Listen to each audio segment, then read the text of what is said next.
ஒரு இரவு ஒரு நரி காடு வழியாக வந்தது. ஆனா எதிர்பாராத விதமாக அது ஒரு கிணற்றுல விழுந்துடுச்சு. அவ ரொம்ப முயற்சி பண்ணா, ஆனா வெளியே வர முடியல. காலை வரைக்கும் காத்திருந்துச்சு. காலை வந்ததும் அங்க ஒரு ஆடு வந்தது. கிணற்றுக்குள்ள நரியை பார்த்து கேட்டது, நரி, நீ என்ன பண்ற? அதுக்கு நரி சுருங்க சிரிச்சு ஒரு யோசனை போட்டான். அங்க உள்ள தண்ணியை குடித்து இங்கு இனிமையான தண்ணி இருக்கு என்று சொல்லி ஆட்டை ஏமாத்தினான். ஆடும் அந்த நரியை நம்பி கிணற்றுக்குள் குதித்தது. ஆடு தண்ணீரை நன்கு குடித்த பிறகு ஆடு மேலே பார்த்து தன் கால்களை ஆட்டி எப்படி மேலே செல்வது என்று ஆடு குழப்பத்தோடு மேலே பார்த்தது. வெளியே வர வழி தெரியாமல் தயங்கியது. அப்போது நரி மெதுவாக பேச ஆரம்பித்தது.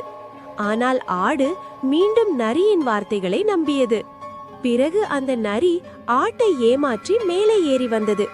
நரி வெளியே வந்தவுடன் ஒரு நிமிடம் பின்னோக்கி பார்த்து, நீ கொஞ்சம் யோசிச்சிருந்தீனா வெளியே வர வழி இருக்கா இல்லையா என்பதை பார்த்திருக்கலாம் என்று திமிராக கூறி சென்றது நரி. யோசிக்காமல் செயல்பட்டால் பிரச்சனை நிச்சயம். குதிக்கும் முன் யோசிங்க. மேலும் இது போன்ற கதைகளை பார்த்து ரசிக்க இந்த சின்டூன் டேல்ஸ் சேனலை சப்ஸ்கிரைப் செய்யுங்கள்.